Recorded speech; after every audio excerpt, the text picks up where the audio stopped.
Ce volume a été passé de seigneur-chercheur en seigneur-chercheur depuis l'époque de la Première Inquisition. Et aujourd'hui, il me revient. Eh bien, apparemment ce n'est pas une lecture passionnante. Bien au contraire, c'est prenant. Je suis ravie. Oh, vous plaisantez? Vous connaissez le rite de l'apaisement? Le dernier recours des mages du cercle. Il les prive de leur pouvoir magique, mais les soulage de leurs rêves et de leurs émotions. Il est censé être réservé à ceux qui sont incapables de contrôler leur pouvoir. Mais il n'en a pas toujours été ainsi. Le livre, dit-il qu'il a été utilisé dans d'autres cas? Non. En tant que chercheuse, j'ai étudié des cas extrêmes, des mages ayant été apaisés par punition. Ce qui a lancé la rébellion des mages, ça a été la découverte de la réversibilité du rite de l'apaisement. À l'époque, le seigneur-chercheur avait brutalement dissimulé l'information. Il y a eu des morts. C'était un savoir dangereux, le choc de sa découverte en plus de ce qui s'est passé à Kirkwall.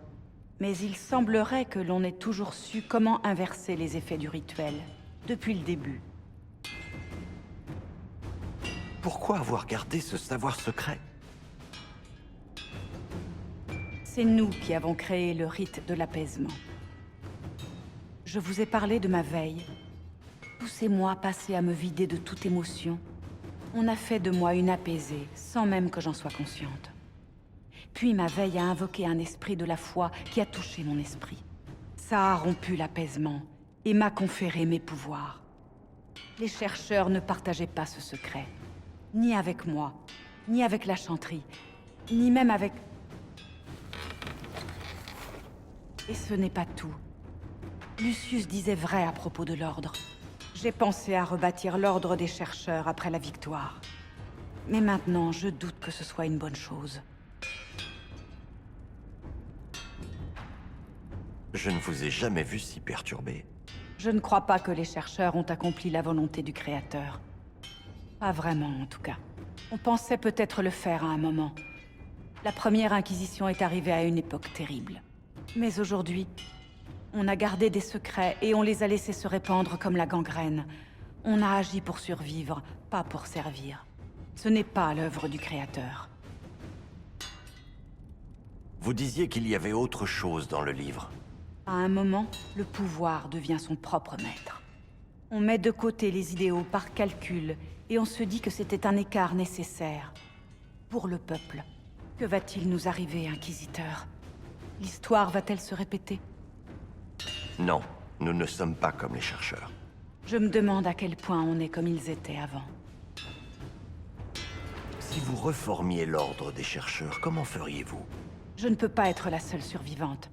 Nous avons toujours été dispersés aux quatre coins du monde. Il doit en rester d'autres. Je les trouverai tous.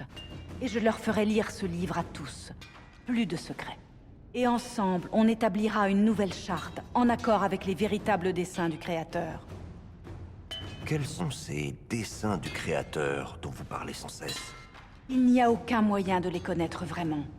C'est ça que l'on doit découvrir. On s'est peut-être égaré parce qu'on a arrêté de chercher. S'il y a quelqu'un qui peut réhabiliter l'ordre pour en faire quelque chose de bien, c'est vous. Mais cela vaut-il la peine de les réhabiliter? Faites en sorte que ça en vaille la peine. Je réfléchirai à tout ça. Merci. Je n'aurais pas réussi sans vous.